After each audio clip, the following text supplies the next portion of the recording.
Activities at universities hampered owing to strike launched by non-academic staff. 3-member committee appointed to probe the coal scam. Petrol or diesel prices will not be increased. A pledge by the subject minister. Court orders to exhume a body following a complaint by relatives.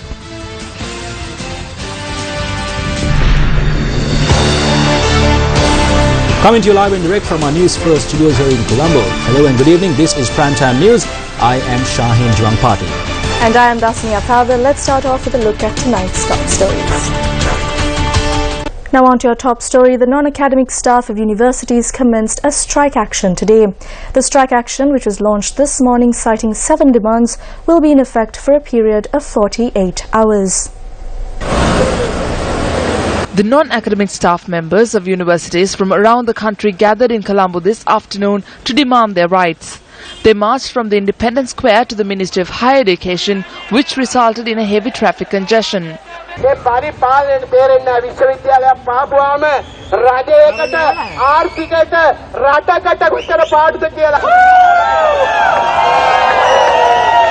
The protesters' demands include a call to add the 2,500 rupee allowance which was allocated through the budget to their basic salary, to formulate a pension scheme and to contribute to the Employees Trust Fund. Other demands include a medical insurance scheme, reinstatement of the language proficiency allowance and a call to increase the age allowed to obtain a service extension without a request being made from 57 to 60 years. The minister held several rounds of discussions with the University Grants Commission. However, up to date, no solution has been provided to us. Meanwhile, this is the manner in which another group of persons were inconvenienced owing to the strike which was launched opposite the University Grants Commission.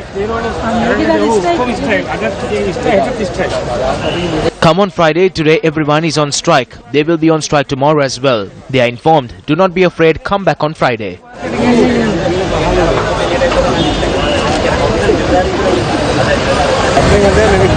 My daughter has an interview at the Kelaniya campus the day after tomorrow. I came here today to get some work done for that. The strike action launched by the non-academic staff hampered activities at universities across the island.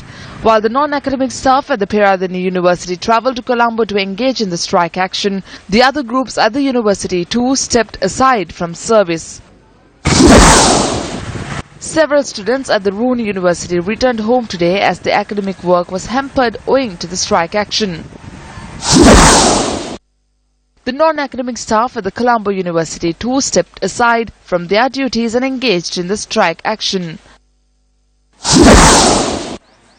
Activities of the South East and Jaffna universities were also hampered owing to the strike action launched by the non-academic staff.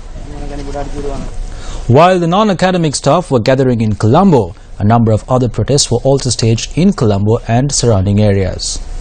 Graduates of the Ayurveda Medical Officers Union who were denied jobs launched a protest opposite the Institute of Indigenous Medicine in Rajagiriya, demanding that jobs be provided to them. They commenced a week-long Satyagraha campaign today. The All Ceylon Teachers Association also engaged in a demonstration citing several demands, including a solution to the salary issues of teaching assistants. The group, which marched from the GH Buddhadasa grounds in Batramulla to the Education Ministry in Isrupaya, engaged in the demonstration for a period of 3 hours. Later, a group of teachers received the opportunity to engage in a discussion with officials at the ministry. Demonstrations like this are being held as a habit. We have already submitted a cabinet paper with regard to the salary allowances of teaching assistants. There's a procedure after that, so we are taking necessary measures accordingly. It is wrong to put teachers in such a situation. There needs to be a solution to this. The minister spoke to us and showed us a cabinet paper. Action should be taken in this regard. They should not be restricted to just words. Heavy traffic was reported in Colombo and its surrounding areas due to the demonstrations. Things like this happen due to the improper management of the officials. We can't go anywhere. We have been stuck here for hours, burning all the petrol. We are waiting on the road. There is no point in any regime. People are stranded on the road. We will be stranded no matter the government. There are patients behind. The leaders should do something about this. The public are the ones left helpless. How political reform and economic growth can go hand in hand. These were the sentiments echoed by U.S. Assistant Secretary of State Nisha Biswal at a reception in Colombo this evening. Frankly, when you look around the world and you see so many of the countries and the communities that are struggling, that are going in a negative direction, so many places where the politics of division are taking root, here is a country that is coming together. Here is a country that is looking at the politics of unity. Here is a country that is on a positive trajectory. Here is a country that is looking to achieve its potential. This is why this is my 6th trip to Sri Lanka in 20 months.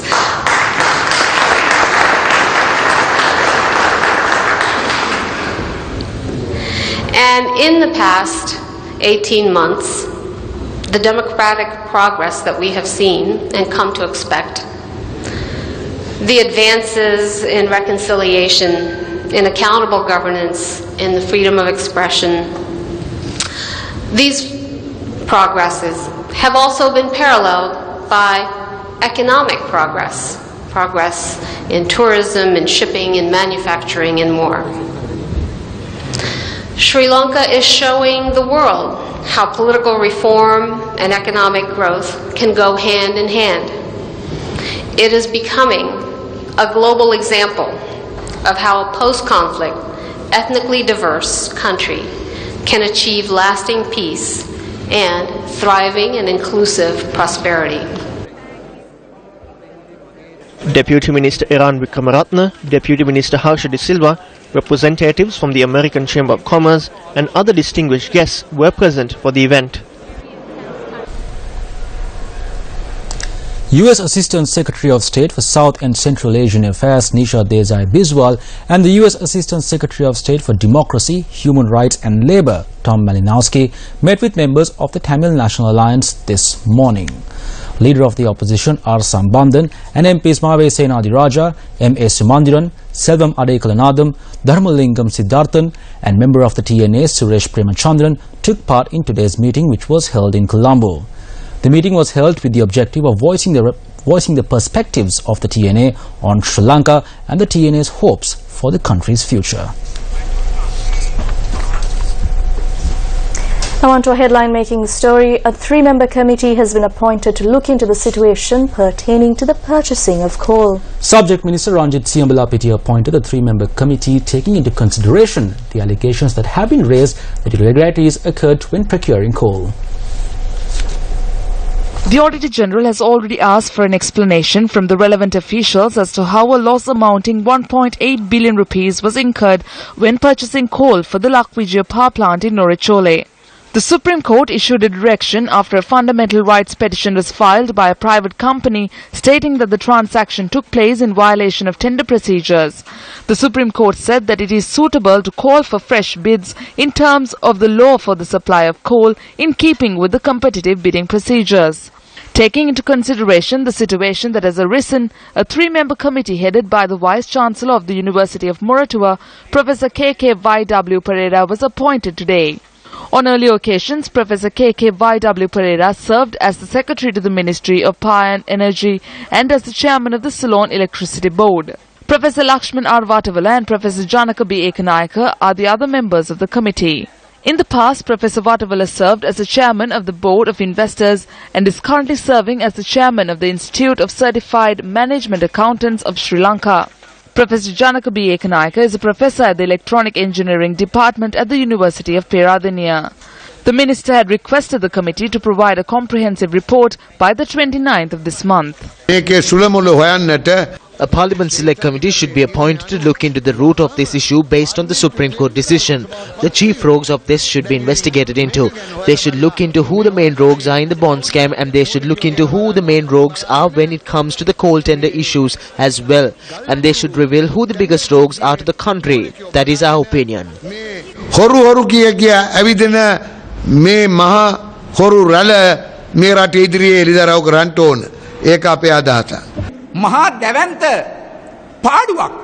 They are incurring a huge loss to the country. Who is doing this? The Standing Cabinet Appointed Procurement Committee is also involved in this.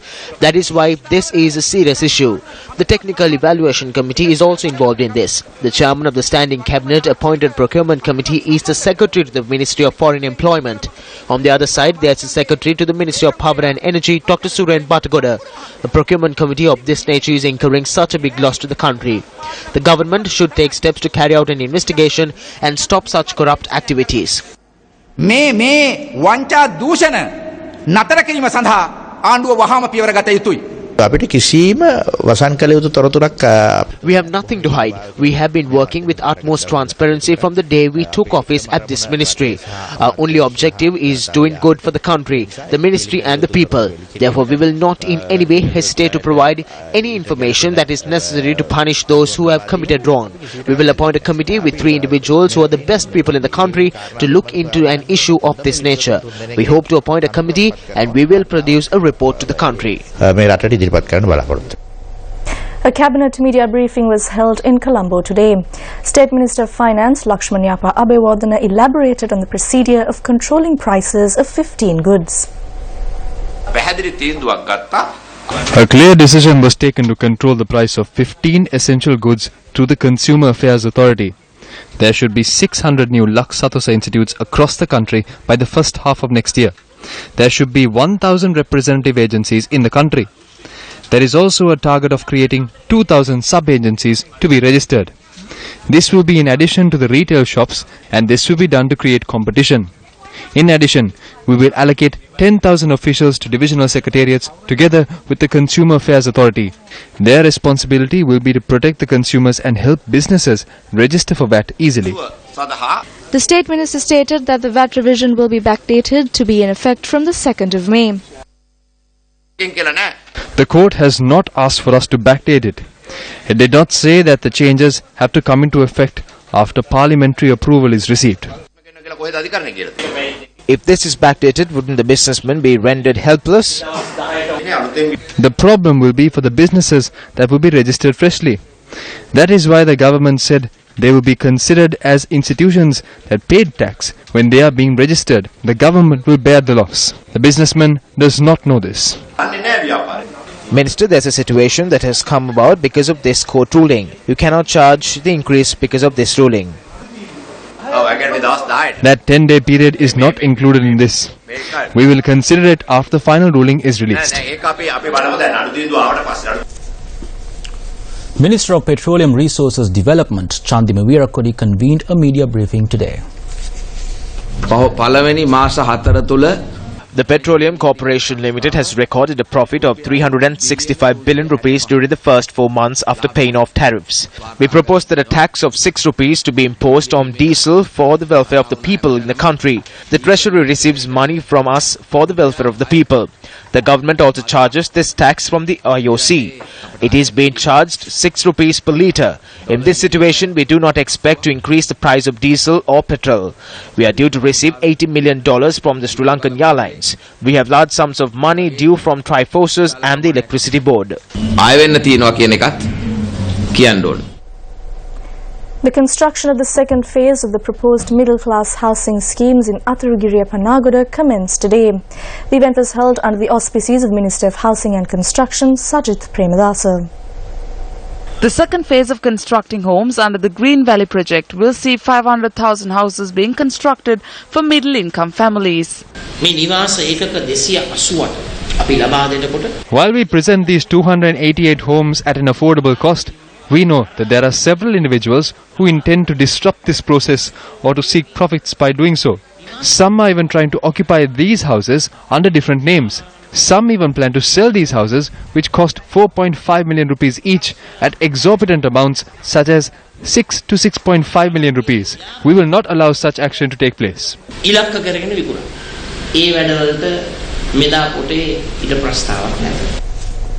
Former Mayor of Moratuwa, Samanlal Fernando, following a discussion held with former President Namal Rajapaksa, said that he intends to contest separately in the upcoming local government elections. A number of former representatives of local government institutions met with former President Namal Rajapaksa at an office in Battaramulla. As a group, what we have been saying throughout is that we need a separate party. However, the former president has not granted approval for it, which is why we are requesting that we need a separate party. We want a separate party because we do not want to contest under several parties that have joined together.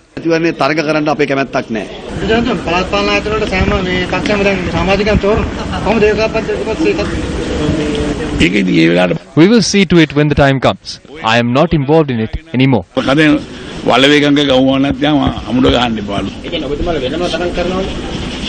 No, we must first look into whether an election will be held in the first place. Following the meeting, the former president arrived at the magazine prison to inquire into the well-being of Namal Rajapaksa.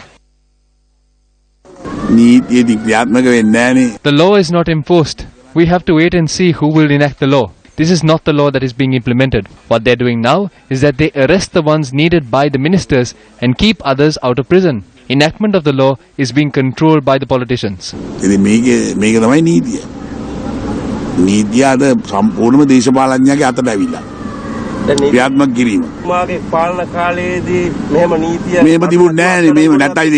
No, it wasn't like this. Else everyone would have been locked up.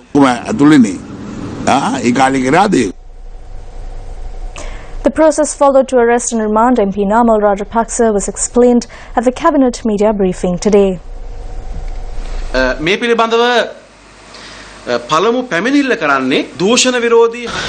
first complaint regarding this was lodged by the convener of the Voice Against Corruption, Vasantha Samarasinghe. This was not done recently, but about 6 months ago. The B report has been produced first on the 3rd of January 2016. Therefore, this was the result of a comprehensive investigation that was carried out for more than 6 months. Based on a request made by Namal Rajapaksa, Krish Transworks Private Limited deposited 70 million rupees in the HSBC account of Nimal Pereira. Then, Nimal Pereira said that the amount was obtained by Namal Rajapaksa in 2 installments. The next question is the explanation provided by Namal Rajapaksa regarding the money.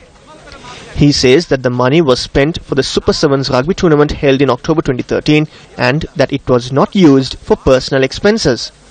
All the responsible bodies pertaining to the Super 7s say that the Krish Transworks Private Limited did not provide them with any money and that Namal Rajapaksa too did not provide them with any personal money. After going through these facts for more than 6 months, the Special Police Unit arrested Namal Rajapaksa on the 11th of July 2016 on charges of criminal breach of trust, criminal misappropriation and fraud. There is no point of asking whether we are satisfied. දැන් ඔබට සතුටුද කියලා අහලා වැඩක් නැහැ. යම් අපරාධයක් පිළිබඳව සාක්ෂිකාරයෙක් පිළිබඳව සැක කළ විත්තිකාරයෙක් අත්අඩංගුවට ගත්තාම ආණ්ඩුවට දෝෂාරෝපණය කළ වැඩක් නැහැ. පොලිසියට දෝෂාරෝපණය කළ වැඩක් නැහැ. මේ රටේ සාධාරණ අධිකරණයක් තියෙනවා. ඒ නිසා අවශ්‍ය නීති තර්ක ඉදිරිපත් කරලා අප ලබා ගන්න පුළුවන්. පොලිස් ඒකකය නාම Rajapaksa. There is no point of accusing the government when a defendant in a certain case is arrested after being a suspect in a certain case. There is no point in raising allegations against the police. There is a just judiciary in the country. Therefore, you can provide the relevant arguments in court and obtain bail. The roadmap for engagement with overseas Sri Lankans was launched today. Facilitated by International Alert, the document is a culmination of an 18-month process of consultation with stakeholders on how to engage most effectively with overseas Sri Lankans. Utilizing the economic resources of overseas Sri Lankans should be done in a methodical manner. If done right, it will be more sustainable method of growth than sending females abroad for low-skilled employment. And I don't think I need to reiterate the fact that most of the diaspora that we talk of the many millions, there is a significant number stuck in some of these Gulf countries. Engaging with diaspora is of vital importance to the UK. It's also clearly of vital importance to Sri Lanka, because with nearly 3 million Sri Lankans living across the world, that's approximately 14%, equivalent to 14% of the country's population. Sri Lanka's diaspora to population ratio is one of the highest in South Asia. Sri Lanka is famously diverse, and those of Sri Lankan origin living overseas reflect that diversity. They come from every sector of the community, every profession, every religious confession, and every corner of the island. They have just one thing in common, and that's the huge potential that they have for Sri Lanka to tap. The event was followed by a panel discussion on the role of overseas Sri Lankans. Minister Namal Rajapaksa claims that the absence of a global marketing campaign has affected Sri Lanka. He was speaking at an event last evening titled Meet the Minister, organised by the National Chamber of Commerce. Unfortunately for us, we have not had a global marketing campaign for the last 6 years. We have accumulated fund of nearly $40 million from the exporters that is sitting in our accounts because we have not been able to get our marketing campaign together. This is also the case with the tourist board as well. We cannot be comfortable with the existing markets that we have because they are collapsing.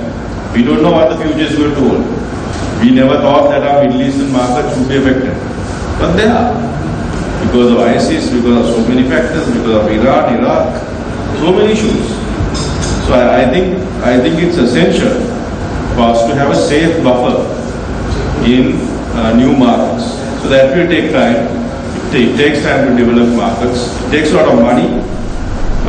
It takes a lot of effort and a lot of commitment.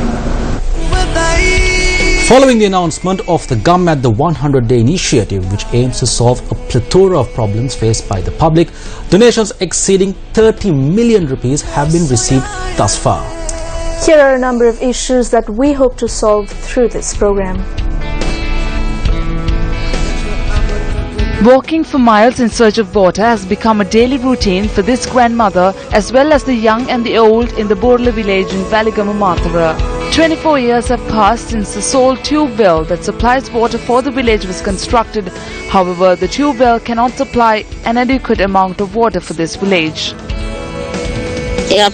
Our only hope is this tube well, but when 10 to 15 people collect water from it, the well turns muddy and the rest of us cannot collect water from this well. These people carry their small children and go to the wells to collect water. Some even fall into the wells. We've lost several lives in this way. This road, which runs opposite the Lunagala Ayurvedic Hospital in Badulla, is the only entry point to this village. These villagers who scale a precipice to enter this village only ask for a simple fleet of steps to be constructed. Sirasa will receive blessings if they help construct this road.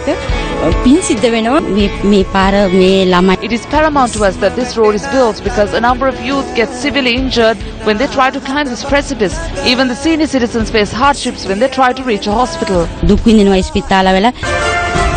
The bridge in Uttarpalam, Kilinochi has now become a site of grave danger. This bridge, which is at a dilapidated state, caught our attention during our Gum at the Door-to-Door campaign, and we believe that an immediate solution must be provided for this. It is a tedious task to walk through this bridge. School students face difficulties when trying to cross this bridge. It's nearly impossible to take someone who is ill across this bridge. We cross this bridge daily with great fear.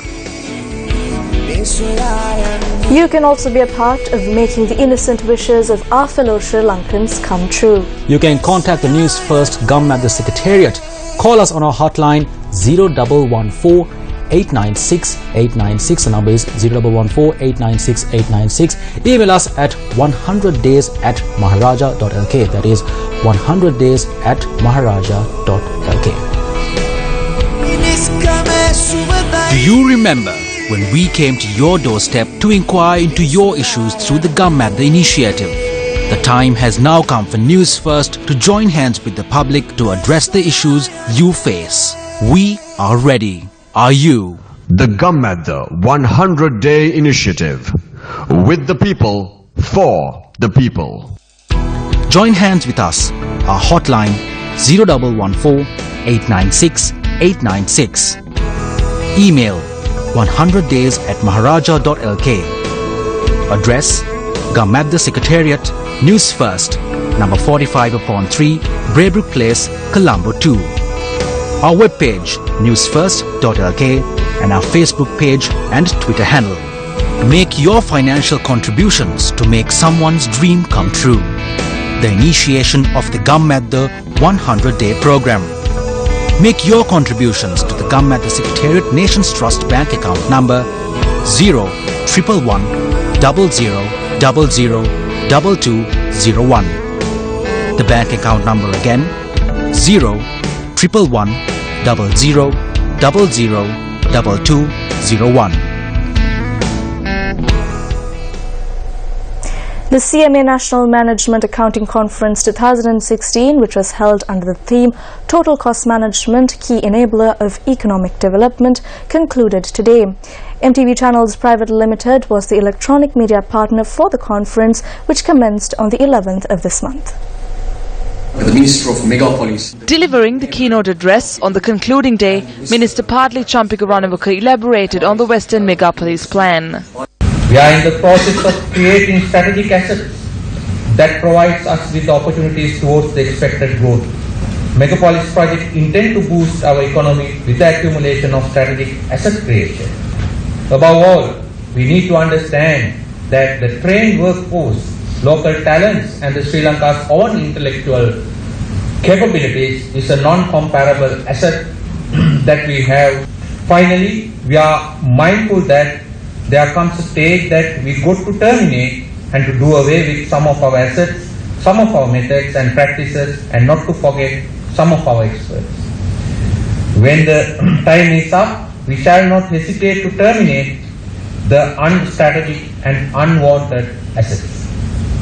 We have already identified some of the obsolete facilities that we have become cost to the entire nation to continue to have with us. They will hinder the delivery of benefits expected from the proposed megapolis unless we give away them within next few years. In sports, it is rugby news. Isipatana College Colombo beat Royal College Colombo today to clinch their 10th President's Cup knockout tournament title. The win makes Isipatana College triple champs this year in the rugby arena as they emerge victorious in the league and sevens tournament as well. The final of the President's Cup knockout tournament was played at the Racecourse grounds in Colombo under the auspices of Minister of Education Akila Viraj Karyavasam and Minister of Sports Dayasiri Jayasekara. Isipatana College Colombo got onto the scoreboard to lead the game in the 12th minute by scoring a try and having it converted. At the half-time whistle, the Pathanians were well in front of the Royalists with 19 points to 7. Isipatana College only continued to add to their tally in the second half as they put on another 28 points, while Royal College Colombo were only able to score 5 points. Isipatana College Colombo beat Royal College Colombo 47 points to 12.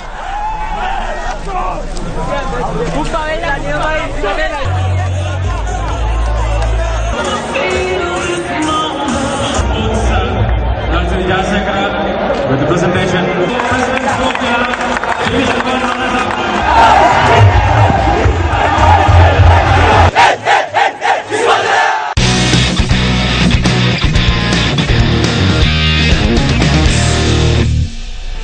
And that is a wrap of News First Primetime News. It's a pleasure having with us for the News First team. I am Shahin Jurampati. And I am Dasni Athaga. Have a very good night.